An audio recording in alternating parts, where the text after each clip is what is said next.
Hello and happy Thanksgiving. We don't celebrate it here in Taiwan. I should have said Thanksgiving. But in the US and in South Africa, where Adam and I come from respectively, people will be celebrating this Thursday. And in honor of that, we'll be providing you with a few quick game suggestions to get you through the holiday.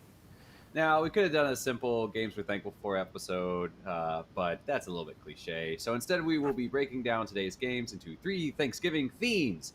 Games that left you stuffed. Games that left you stuffed is the first one.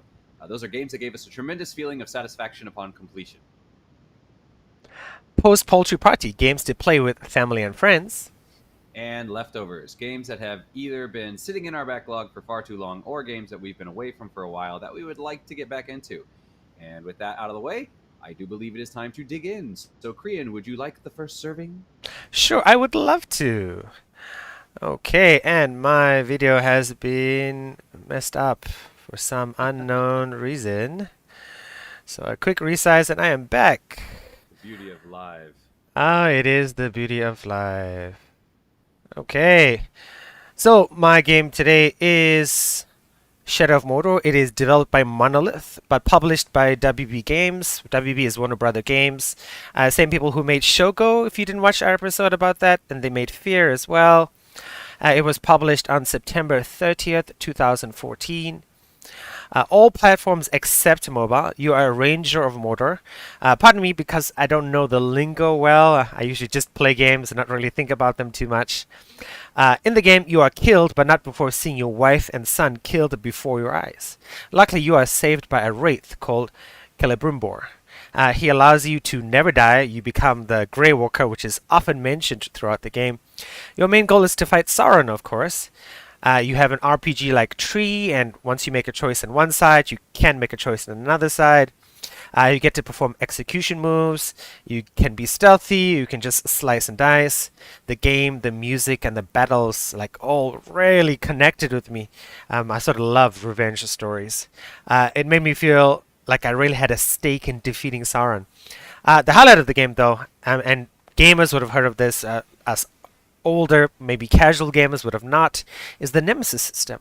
So now what the Nemesis system is when you finish the tutorial in Shadow of Mordor, also its sequel Shadow of War, you get into an area, and in that area you can see all the main sort of bosses or mini bosses.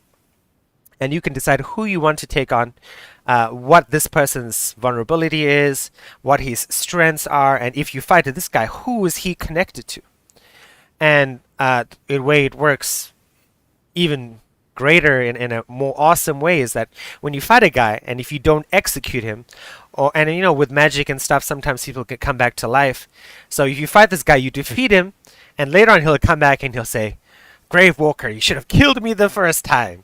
And then he'll come back and fight you, and he'll be resistant sometimes to the thing that you did before, or he'll know the combat or the way you fought with him before, and he'll be resistant to that, the series of attacks and that kind of stuff. So enemies remember who you are, and when you fight people, the groups of bosses or mini bosses remember, oh my god, you killed this guy, I gotta be careful. And it's such a cool system. And I mean, combined with the Lord of the Rings and the One Ring and Sauron and stuff, but the Nemesis system was just goddamn impressive. And I'd recommend this to anyone who likes RPGs, especially action RPGs. Definitely, if you like Lord of the Rings. Someone with a fairly decent computer. If you had a computer, probably, I mean, you'd need a good graphics card with at least 4 gigabytes of RAM. Of course, on a console, you're fine, because this game is quite beefy, and the battles and combat can take quite a lot out of you. But Adam, did you ever play this? No, I never played any of the Shadow of War games. Was it Shadow of Mordor and then Shadow of War? I never Yes. played either one of them. So how is this in terms for Lord of the Rings nerds? Like, do you kind of have to already be into it, or if you don't have a lot of knowledge, how, I guess, user friendly is that going to be? So, I mean, the law is not a component of going through the story or understanding the game because it's all explained to you pretty well. So, if you're a Lord of the Rings fan, it's just sort of like icing on the cake. If you're not a Lord of the Rings fan, I mean, I liked the movies. I've never read the books, unfortunately, but it's just awesome. It's extra icing on the cake. Okay. So is this connected with Shadow of Mordor? Is it the same character or? Oh, this is Shadow of Mordor. Oh, sorry. Shadow of War. Shadow of War is the second one, right? Yes, so this Oh, okay. is So cool. the connected. I mean, kind of connected because from when you finish this game, you go into another area, and the story kind of connects to what happened to you before. Okay. So I was always under the impression that the Wraiths were the bad guys. So why are they helping you out, and what does that have to do with, how does Um, that impact your? so this is part of the story. Oh, I okay. can spoil it for you if you want. No, that's okay. You explain it's part of a spoiler thing. That's fine. Yeah, I was just kind of like, oh, so but you're not one of the bad guys, right? No. You're a ranger of Gondor, Okay. and Gondor gets attacked, as you can kind of see in the trailer. And when Gondor gets attacked, you defend, but you die, and then you're chosen by this wraith to become immortal. Okay. So with this, what do they call it? The Nemesis not a ride, system. the Nemesis system. Why would you choose to spare somebody and not just kill them so you don't have Well, to I worry mean, about them you later? don't like you kill them, but you don't execute them. Execute them as in you chop off the head. Okay. So Why would you like not do that? because there's a certain move in Shadow of Mordor and Shadow of War that allows you to chop off the head, and sometimes it's just like a sword through the heart, or you chop off an arm, and or you do a sort of midriff slice from shoulder to your hip, and through magic people can come back alive, and you can see them with scars where they were stitched up by the warlocks. Okay. Yeah. So is this just like if you fail a quick time event or? No. It's sort of like a combat thing where depending on how you play, because I always play with mouse and keyboard, even in Godfall as well. Uh, you have to do combat in a certain way to chop off the head. Okay. So in theory, you could just go around and kill everybody if you were good. It would be fairly difficult. I mean, when you're fighting these sort of like mini bosses and bosses, because sometimes you're also fighting their minions as well. And I mean, you could, yeah, in theory, you could do It could just be that. difficult. Yes, you could So do they level up with you, right? So in Shadow of Mordor and in Shadow of War, you go to areas. So each area has bosses and mini bosses ranging from a certain level. Okay. So Is this, there a limit to how many times you could fail an execution, or like could you just stick with these guys forever? Or at a certain point, is it like, all right, you fought this guy enough? no, because like when a guy comes back, usually you kill him the second time or third time, your character will perform an automatic execution. Okay. All right. So you're not gonna be fighting like the same guy 5 times in a row. No. But I mean, like that stuff does kind of irritate you because sometimes the guy will come back twice, and as you're fighting one mini boss, this guy comes back. It's like Ranger, you thought you could get me the last time, right? And no, I didn't get All right. you. And then you So have to fight just go two with that. bosses at the same time. Oh, okay. Yeah, that was going to be my other question: is how does sparing or killing somebody? I guess it's not sparing them, but how does not execute them affect other mini bosses? Because you said if you execute them, other mini bosses are kind of like, oh, I need to watch out for this guy. So So I mean, does it remember have you like kill big them. impact or? All So right. it's executing or killing them. It's still the same effect that you have defeated. Okay. Blah blah blah. Okay. Yeah. Does that change the difficulty on other mini bosses or? It does make them more cautious. It adds extra security. It sometimes adds like because each boss has like is afraid of something and is weak against something and is strong against something. So Okay. sometimes that might shuffle things up. All right. Interesting. Yes. Okay. Well, that covers all my questions. Nice. Oh, All one of right. my top 10 games in my life that I've ever played. I think it was recently. I don't remember if it was the first one or the second one, but one of them was. I think it's either this month or last month. It was free on PlayStation Plus, so I might have to check it out at some point. Add it to the backlog. It'll get in there sooner or later. Hopefully, Definitely. hopefully this gen, not next gen. All right. So moving on, my game that left me stuff and left me with a great sense of satisfaction upon completion was Final Fantasy 15. A lot of people, when they first saw this game come out, they were like, "Oh, come on! Everyone's wearing black. It's an all-male crew. This is Final Fantasy boy band. I don't want to play that." And a lot of people didn't give it a good chance. And I was kind of in that boat where that was my initial impression. I still have a friend today He was like, I'm not going to play that game. They're just a boy band. But it really threw me for a loop. I'm a huge Final Fantasy fan, and so I felt like I had to play it. So anyway, it's published by Square Enix. Came out in November 2016. It's available on PC, PS4, Xbox One, and the Stadia. So it was actually one of the games that was heavily advertised with the Stadia, or at least mentioned alongside the Stadia. So this is a traditional JRPG in the sense that it's very character driven and story driven. And basically, the overall plot is you are a prince. Your name is Prince Noctis, or he's the main character. And his friends are basically helping deliver him to where he needs to be so that he can get married. And that's the basic setup for the game, is that he's supposed to meet his fiance. They haven't met in years. They were friends when they were children, but they're supposed to meet, get together, and then they're going to unify their two kingdoms. And there's kind of this mystery of lately at night, these fiends or demons have been showing up and kind of terrorizing people. Nights are getting longer. People aren't quite sure why, but that's kind of in the background in the beginning, at least. And of course, along their road trip, things go horribly, horribly wrong. And now basically they are trying to save the world from the apocalypse effectively. So things, if you're playing through the story and you just played through real quickly, things basically escalate super, super fast. And I think that's part of the reason why a lot of people didn't really like it, was the pacing. Because the pacing of the game, theoretically, I think the whole thing, if you were to actually look at story wise how long it takes, I think the whole game takes basically less than a week. So you're basically going from, everything's fine, let's go on a road trip, boys, to world's gonna die, we gotta save it. So and I think that pacing is part of what threw people who did play it off, because there were parts where it's like, okay, the world's getting worse and worse and worse. It's getting really heavy, really fast. Let's go on a side quest to look for frogs. So it did kind of disrupt the pacing there. Now it should be said that I played the Royal Edition, not the original. The Royal Edition came out a couple years later. It had all the DLC with it. It had updates to the base game, so it fleshed out certain parts of the story that had not previously been fleshed out, added a few things. So I played the quote unquote complete version of the game.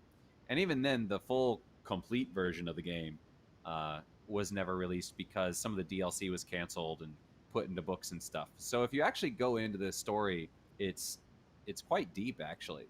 Um, but what really sold me on this game was the bros, the four guys who were playing, the four characters that you control. And in this game, I feel has some of the best character dynamics of any game I've played. I mean, playing this really did remind me of hanging out in my friend's basement back in high school, and kind of those back and forths and the inside jokes and the kind of rivalries and friendships and the clashing of personalities, but you're still friends kind of thing. And I really felt like I was part of the crew.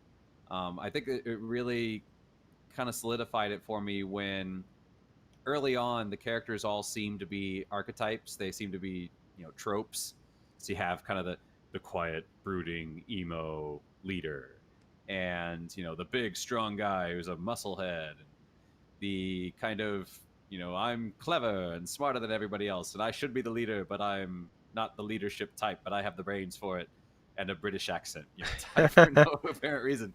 And then you kind of have the quirky, kind of the glue that holds everyone together, but he's kind of weird and kind of annoying, but everybody loves him anyway.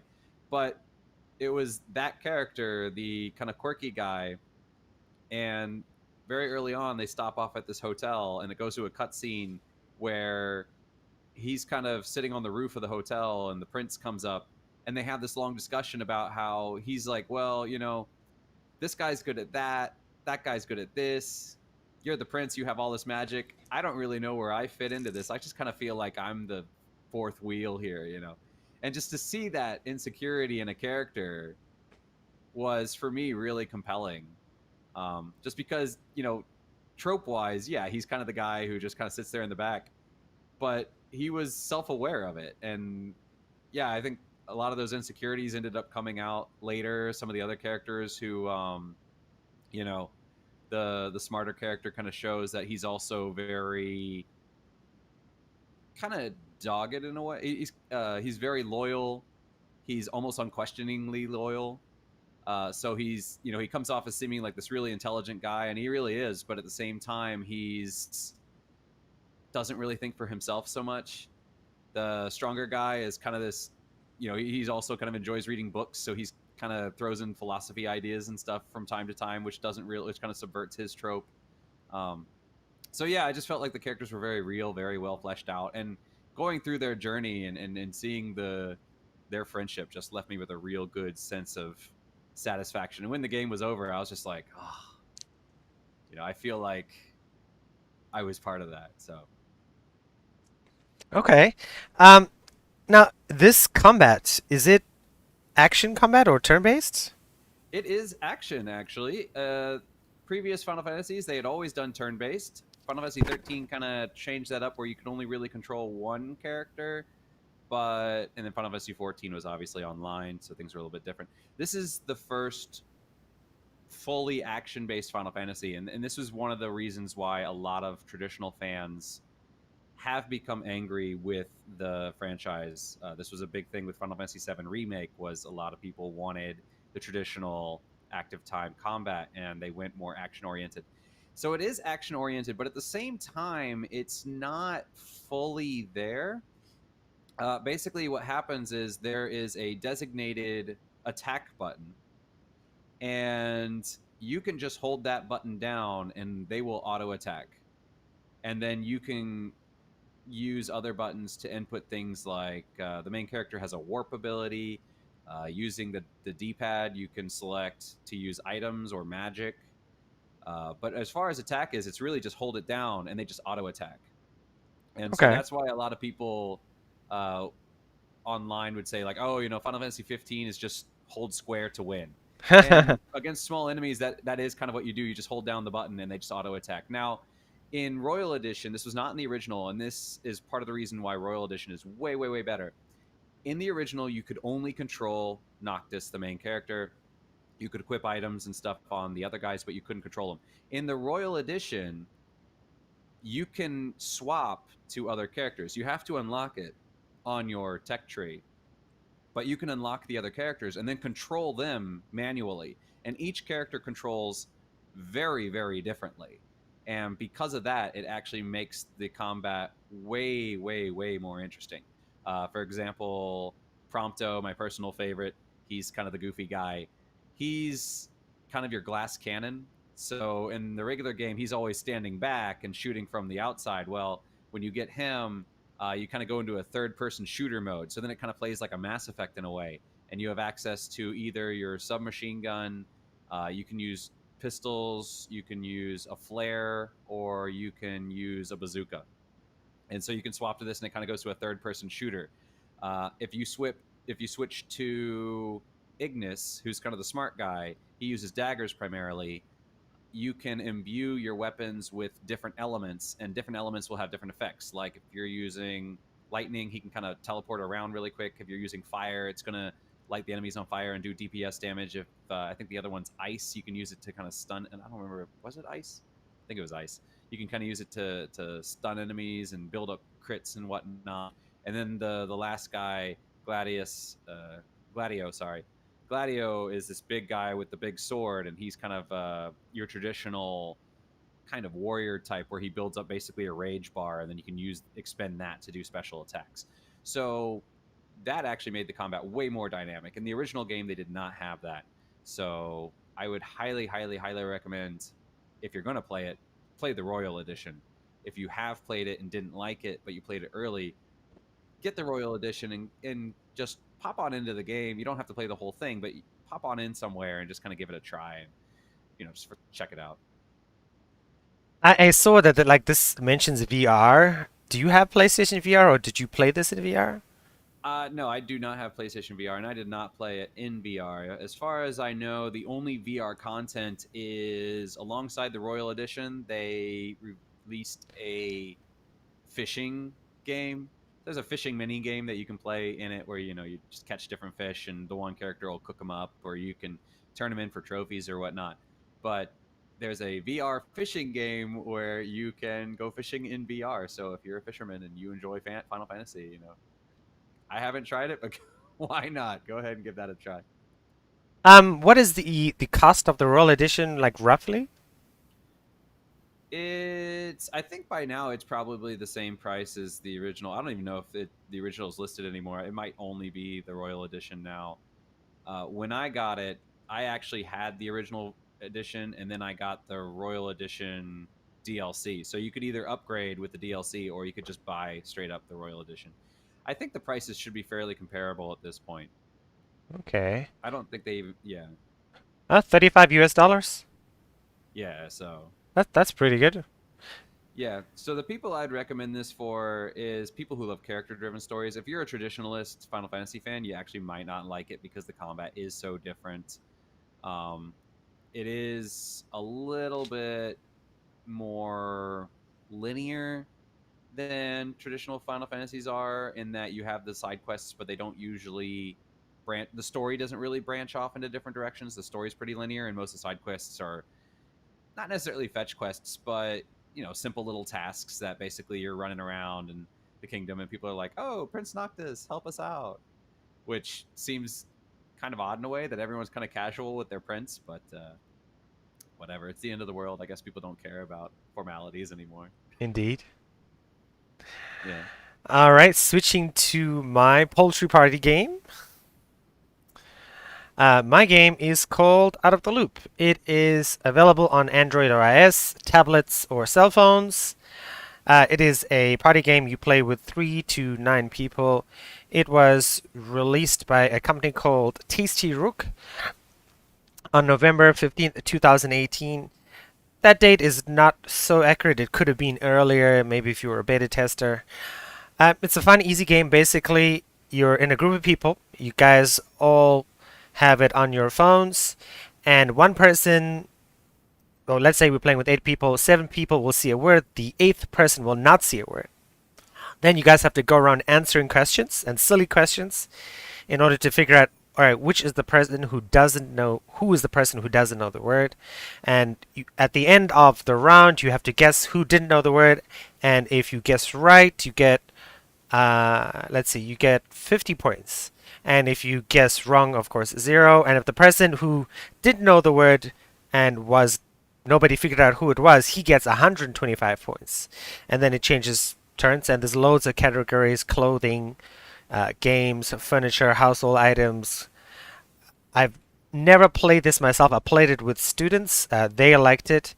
Requires a good knowledge of English, especially for some of the food items and stuff. Some stuff is kind of, I would say, is more Western based. So if you're playing it in Asia, some things people have never eaten or never tasted, or they don't know what they are. But the questions are really cool, really fun, really like zany questions. Like one of the questions is like,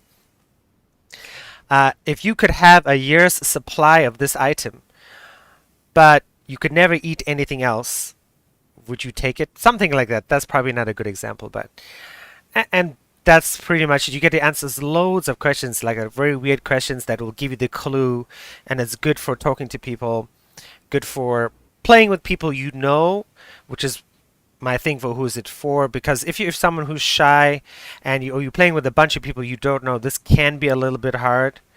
But definitely best played with people you know, best played in a sort of like a big room so everyone can kind of sit comfortably. I play this in the classroom, and it's kind of weird because if you're sitting in rows, it should be like you should be sitting in a circle. But really, really fun, cool categories, really, really cool game. All right, so I actually haven't heard of this. So everybody needs to have their own phone, or how does that work No, exactly? you can play it on one device. Like in our school, I've played it on just using my iPad. You pass it off between people. The best version is definitely everyone plays on their own on device because it's less immersion breaking. So how do you, if you're playing it on one device, how does that work? Like for instance, if I'm passing it to you, like is there a screen where like I see the word and then I tap it, it goes to kind of a blank screen, I tap it to the next person, they tap the screen, it kind of opens up and it has the word or doesn't have the word? Like Exactly. it So has it. so so it Okay. there's options so that you can click and it says, "Oh," and you have everybody's names. Like now it's John's turn. Now it's April's turn. Okay, so it'll keep track of Yes. who has been in and who's not been in. Exactly. Okay. Yeah. So basically it just blocks out the screen when you're passing it so somebody can't accidentally see it in passing or something like that. Yeah, yeah. I mean, mostly I mean, I play this with 16 years old and up, and most people I've played it with, they follow the rules, so they don't like try and peek. Okay. Yeah. So if you were using multiple phones, how does synchronization work? Does there like do they have a host and that host has a code, or do you have to make a group? Or Exactly what you said. It's the code system. okay, so it's kind of like cahoots in a way. Yes, yes, yes. Cahoots. Okay.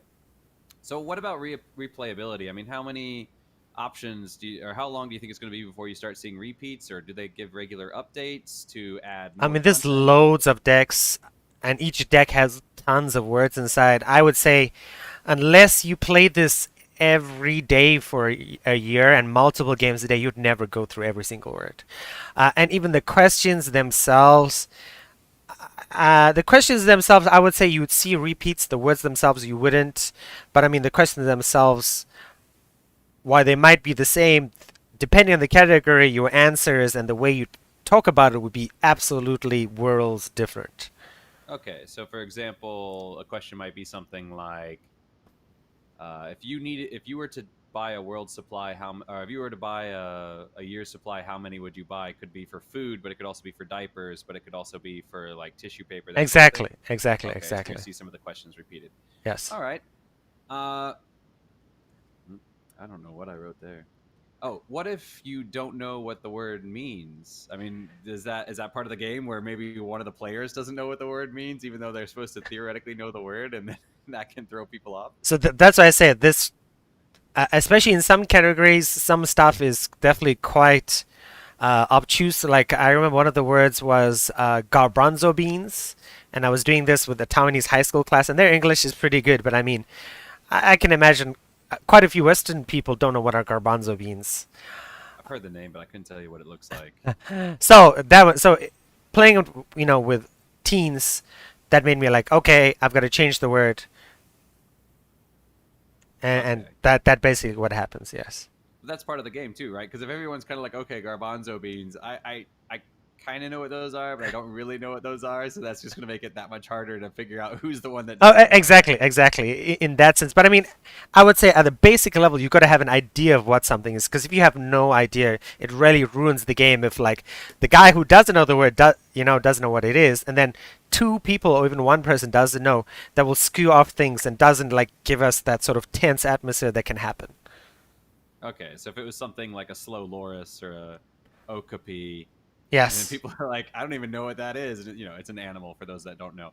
But yeah, if you don't even know what an okapi is, you're just like, it's delicious, thinking it's a food. But if you have like three people like that, then it's just gonna throw everything way off. Okay. Exactly. So what's the number of players? What's the minimum and what's the maximum? 3 to 9 players. 3 to 9. Okay, so it supports 9. Yes, yes, yes. Okay. All right. All right. And you said there's multiple decks. Do you have to buy those separately, So or it comes with 3 decks, and you pay $2 per deck, or you can get them on sale on like a Black Friday. I remember I got a bunch of decks, 4 decks on sale for like $5. okay? Do you know how many decks are on offer right now on average? Like, what would you say, like a couple dozen, or 100, or 15, or? I can actually have a look right now and tell you since my iPad is And do you right. know how many words there are per deck? No, that I do not know. Because Okay. I've really never played this enough. Okay. I wasn't sure if it said on the advertising like 200 new words or something like that. No, it does not. All right, let's play. And I've got one, two, food, monsters, locations, animals, clothing, household items, and other players. And there's a bunch more decks that I have not purchased. Okay. Is there a recommended age? Uh, Like, is this something that families can play with their kids, or? there is, unlike like Heads Up, right? The game by Ellen DeGeneres. That one does have a kids category. This does not have a kids category, and I would say, in my experience, even in a Western setting, you wouldn't be able to play this with kids under 8. Okay, that's still. I mean, eight's still pretty good for a family game. I mean, not. Yeah, most kids under eight aren't gonna be able to play too many games anyway. Yes, Yeah. exactly. Okay.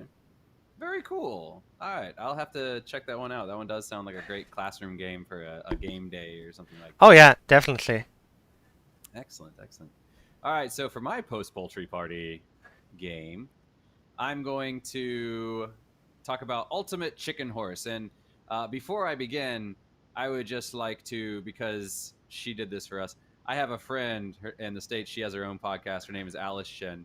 Her podcast is called Going Terribly. And we had a conversation the other day about how much she does not like Ultimate Chicken Horse, which disappointed me to no end. So, quick shout out to her and her podcast there. So, I'm going to talk about this game. Ha! So, anyway. Ultimate Chicken Horse is published by Clever Endeavor Games. It was released on March in March 2016. I'm sorry, I've been living in Taiwan for too long. I mix up all my prepositions. It is available on PC, Linux, Macs, PS4, Xbox One, Switch, and the Wii U. For those of you that are still rocking the Wii U, I don't think there's too many of you out there, but if you are, this game is right up your alley. So basically, the game is a traditional kind of platformer in a sense, but the levels are super, super simple. And you start off, and basically it's just a race to reach a flag to get to the goal. And whoever gets there first gets first place, gets a certain number of points. Whoever gets there second gets a second number of points, and so on down the line. So basically, it's a race to get to this thing. Now, after each round, they give you a set of gadgets that you can basically deploy. And then what you can do is you can select which gadgets you want. Some could be beneficial, some could be traps. And then you put those around the level to either make it more difficult for other people or easier for you. And as it goes on, and then you do it again, try to get to the goal. And then you get more gadgets and then try to get to the goal. So each time you play, you're playing the same level over and over and over again. They're usually really small, they're not that far. Or that it's not that far to the goal. But as it goes on, you have crossbows firing arrows across the way. You have doors that are opening or closing. So you might have a door that only the first person through can get through, and then the door closes, and now everybody else has to find an alternative route around. And so because of that, the game can get really chaotic really quickly. And of course, you have some people that play in a way that they try to make it, let's have this really interesting path in a direct way. And other people are just like, I'm going to put this crossbow at head level right next to the beginning. So immediately, if you don't duck, I'm going to knock out all the competition first thing. So people can be really mean. There are better words that I could use, but this is a family friendly podcast, so I'm not going to use them. So you can be really mean. This is the kind of game like if you've played Overcooked, where it really brings out the hidden potential of relationships. If there is a rockiness underneath it, it's gonna get really rocky. But if everybody kind of gets along and it's fun, it's gonna be a lot of fun. And I think that's part of the reason why I know a couple people, my friend included, who don't like the game, is because it is very much a game about screwing other people over. And because of that, I know some people feel very bad about that, and they get very tense and whatnot. But overall, I really enjoy those kinds of games. So for me, it's really great. I would recommend this for people who have a sadistic sense of humor and really enjoy just kind of like, the face palming crowd. So yeah. Okay. Could you regale us with an experience you had playing this, and what platform did you play this on? I've not actually played it myself. I've watched gameplay of it, Okay. and I bought it because my wife went to a friend's house and they were playing it on, I think it was not the Switch. I think it was the Wii U. Maybe it was the Switch. I don't remember. But they were playing it. She came home. She's like, "Oh my god, there was this awesome game. It's called Ultimate Chicken Horse, and it's so cool." And then she showed me all the like a YouTube video of it, and I was like, "Oh man, it's on Switch. I can't get it." And then later on, I saw it was on PS4, and I was like, "Oh!" So I bought it, and then I told her I was like, "I got Ultimate Chicken Horse. We could play together." And she's like, "Yeah, I don't play games." Oh no! So I haven't been able to play it. It makes me super sad. But watching some of the videos, you can see like a lot of really interesting things. Even in here, it kind of in here you can kind of see with the bouncing around and getting around. I've seen things where people basically built a wall and you kind of had to go down and go around. My actual recommendation to if you were going to watch this, I would say watch a video of gameplay, but actually don't watch in your native language. Watch in a language that's not your native language because you can just feel the frustration in the voices, even though you don't understand the words. You know, you can just feel like the ah, so it can be a lot of fun. Because yeah, you can really feel other people getting into it. So and you can select multiple animals. You don't have to be a chicken or a horse. You can be a raccoon. I think they have a hippo and a sheep and a pig. And not sure how many players in total. I think it might be 4, but I might be wrong about that. Do you know if this is compatible with the PS5? Of course, Of or at least course. it should be. I mean, PS5 they released a list of games that weren't compatible, and it wasn't on that list. Oh So yes, because I I would remember assume seeing so. that. I just wanted to double check. I'm like, oh man, maybe this is the game. For listeners, Adam and I are taking off in December, so we might do a stream with his newly acquired PlayStation 5. Maybe this is a Our thing newly to acquired PS5. all yours. Maybe this is something to play together, you, me. Maybe we can convince the wife to join in. Sure. Yeah, I'd love to. Yeah, I'm definitely done. This looks fine. I was like thinking maybe I'll get this to play with my brothers, and I'm like, no, my older brother gets too frustrated with the platforming, and me too as well. My younger brother would just toast us, and we'd be very angry after an hour. Yeah, no, like I said, this is one of those games where if you and your family or friends are the kind of people that just like lighthearted fun and you can kind of brush stuff off and you're just like, ah, come on, guy, you don't take things personally, then it can be a lot of fun. You're all going to get a bunch of laughs out of it. It's going to be great. If you're the kind of person that, like, if you have one person in the group that's super, super competitive and takes everything seriously, it might not be so much fun because Ah, I've seen people where they just immediately put a trap, like right at the beginning they'll put a crossbow, and so you basically have to jump immediately or you're going to die.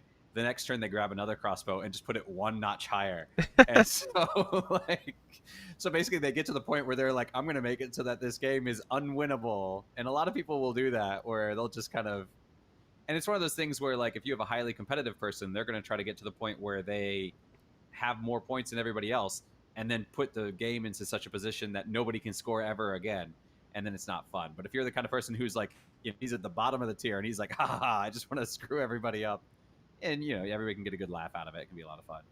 cool. But that being said, this is also a great game for Thanksgiving because especially if you have a large family, you can swap people in and out between rounds, and you can play around and I lost, whatever, and then swap it, give the controller to somebody else and they swap in, and you can step back for a bit and just kind of laugh at everybody else's enjoy the schadenfreude. Not quite sure how to pronounce that, but yeah. Cool, cool, cool. Okay.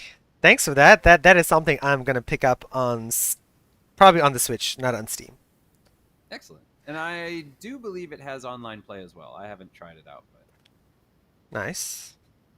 but yeah, it's super simple. I don't think practicing is going to give you too much of an advantage. All right, moving to the last category for today. Leftovers. Yes, leftovers. My game is Life is Strange, the original. I think there's three Life is Stranges now, or two? There's Life is Strange 2, and The Adventures of Captain Fantastic. There's a spin-off. Yes, I do have the Adventures of Captain Fantastic. Apparently, I think it was given to people for free. Yeah. Now, I'm not sure. No, wait. Yeah, there's Life is Strange. Life is Strange 2 follows the same characters, and then Life is Strange 3 is a set of brothers, if I remember correctly, right? Oh, okay. I didn't know. I when I was Googling to check, I remember seeing a three. I'm like, I didn't know there was a three out. Yeah, I think the first two follow the same characters, and the third one follows a different set of characters. Okay. Yeah. So, for those who don't know, like me, developed by Dotnod and published by Square Enix, the original game was released in five installments across 2015. On all platforms, it's on iOS, Switch. Life is Strange games are graphic adventures played in the third person. You can do everything you can imagine is just sort of interact with stuff, solve puzzles.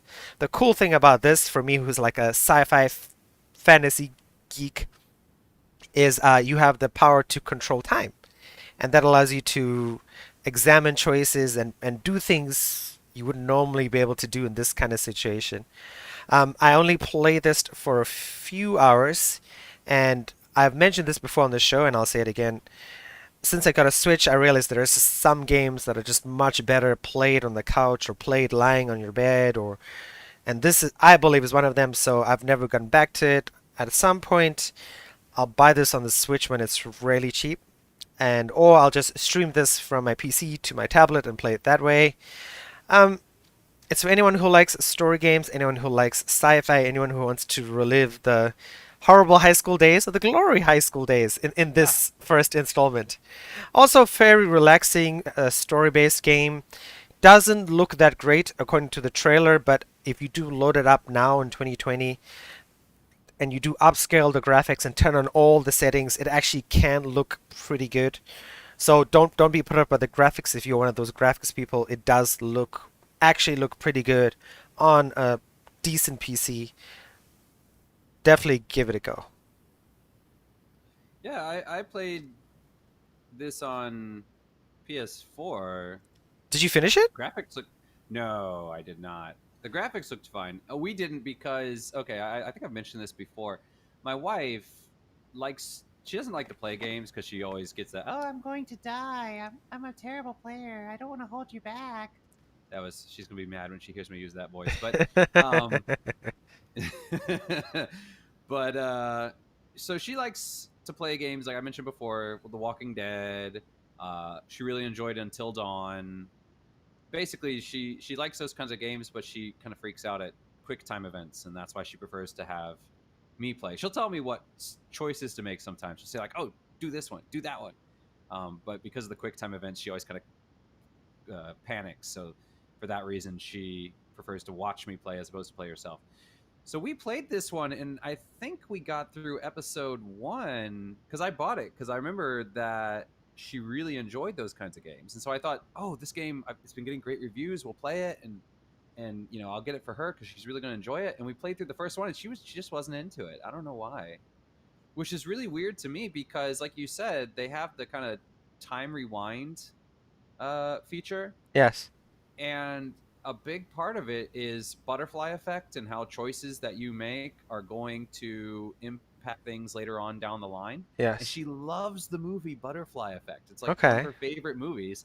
And so I was like, this is right up her alley. And I don't know, for just whatever reason, she wasn't into it. I could guess. I mean, I could say she might be because I know quite a few. My older brother, um, maybe some other people. They feel like this is very teeny, and that puts them off immediately. It's they just can't see themselves as a teenage again, or maybe they don't want to. So maybe it's that. I think for her, it was more that when we were playing a game like Until Dawn or The Walking Dead, there's kind of a sense of urgency to push the story forward. And in this one, there was a lot more sections where you could say walk around the school grounds and talk to multiple people. That might change in later episodes. Like I said, we only played the first one, but there's a part where you're outside the school and you can just talk to everybody.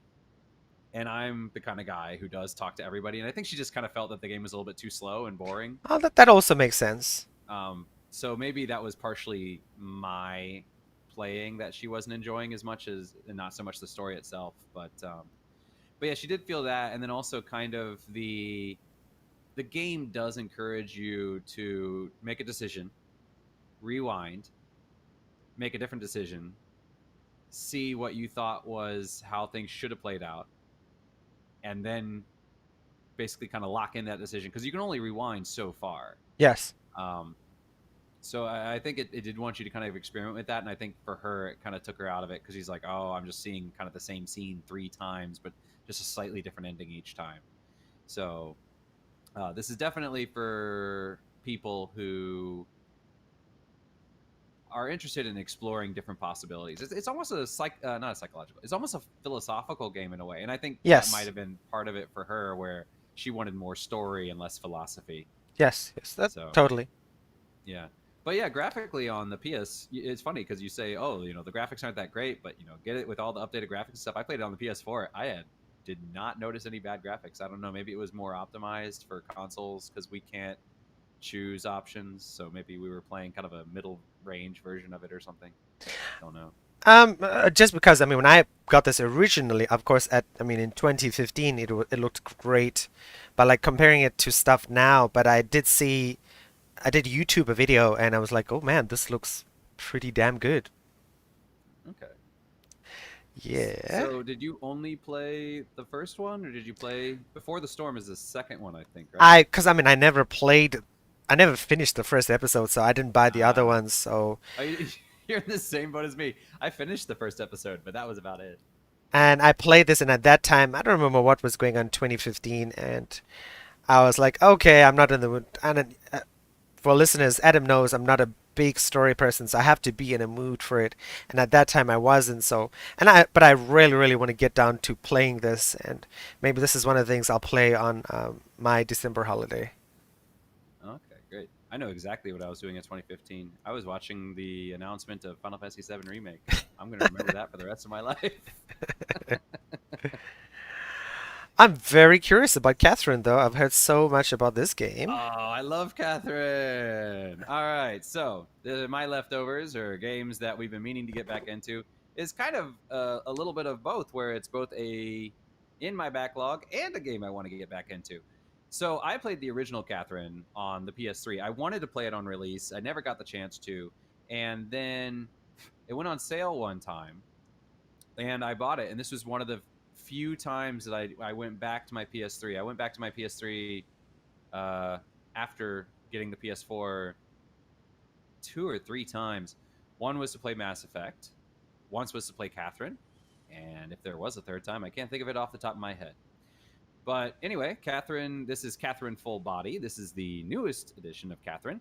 It is published and developed by Atlas. It was released in February 2019 in Japan, September 2019 in the West, and July 2020 on the Switch. So you can get this on the Switch, the PS4, and the original was available on the Xbox 360. So if you are an Xbox player, I'm sorry you cannot play Catherine Full Body. However, you can still go back and play the original with backwards compatibility. So that's at least something. Now, gameplay in terms of the puzzles probably hasn't changed that much. But I'll get into that first. So basically, the idea of the game is you're a guy, his name is Vincent.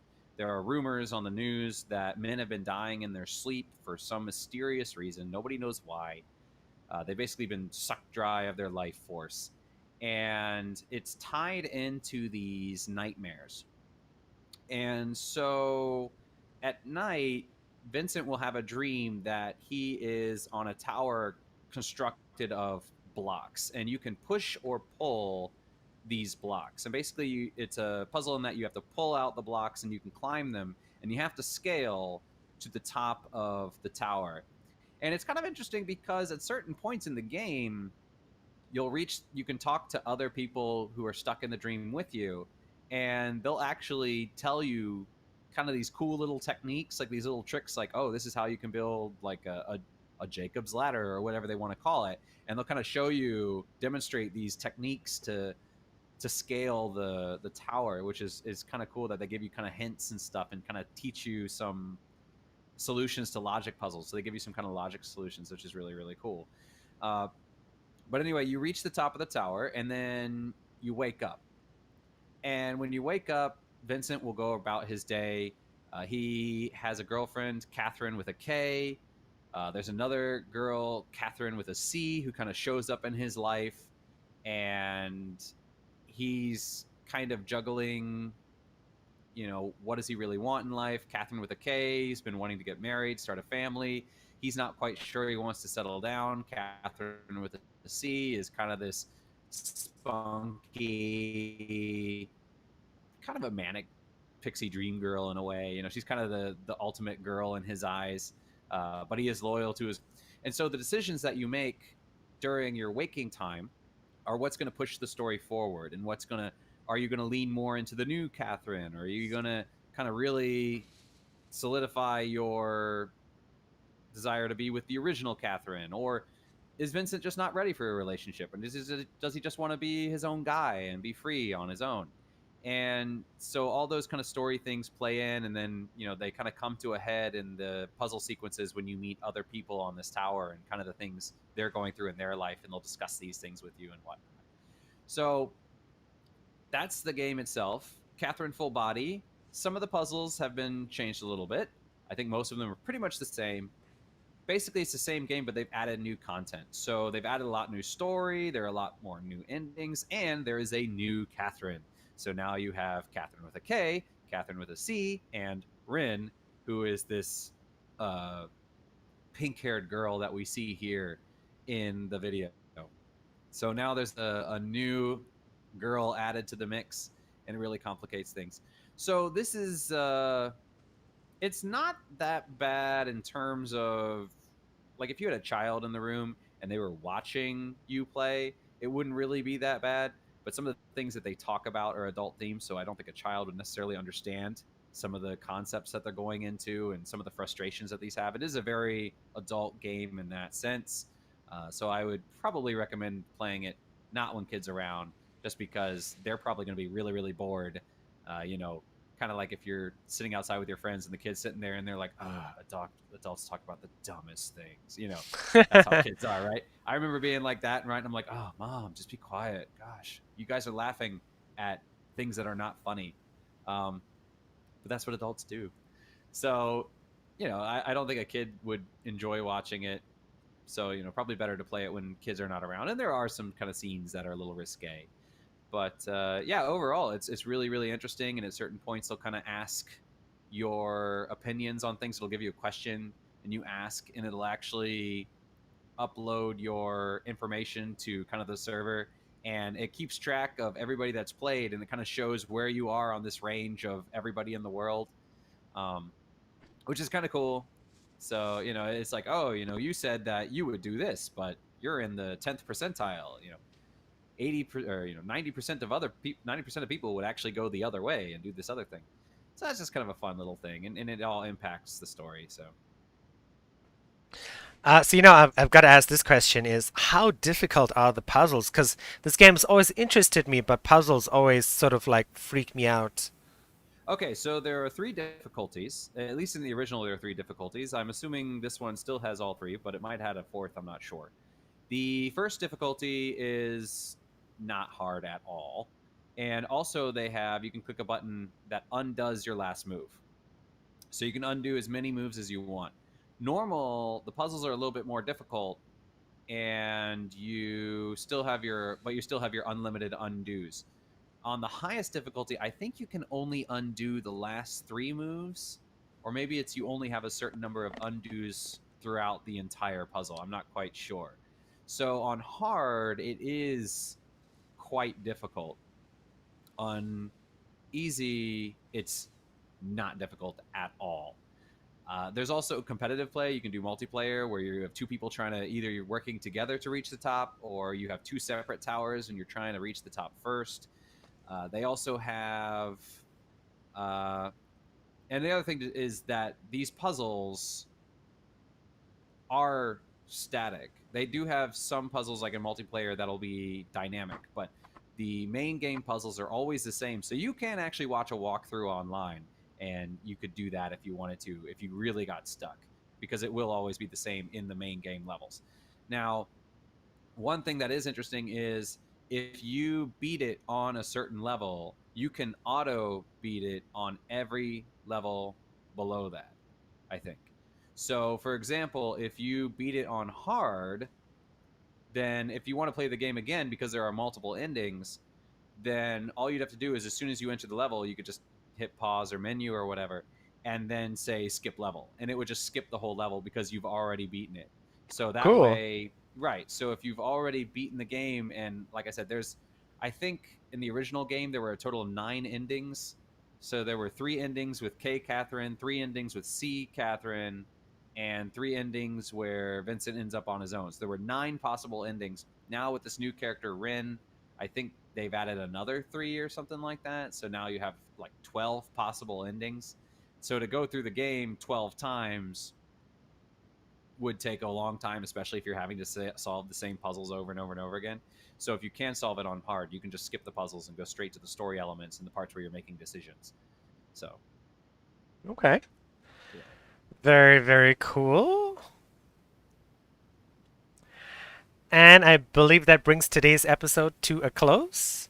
If you feel a little overwhelmed over the holiday and need a quick escape, don't forget to check out some of our other content at Middle Age Gaming 2020 on Twitch, at Middle Age Gaming on Instagram, and at Gaming Aged on Twitter, Middle Age Gaming 2020 on Facebook. absolutely. And if COVID has prevented you from traveling to see family and you just like a little bit of human interaction, we'd be thrilled if you emailed us at middleagegaming2020@gmail.com. We will do our best to get back to you as quickly as possible. So don't be afraid to use that lifeline.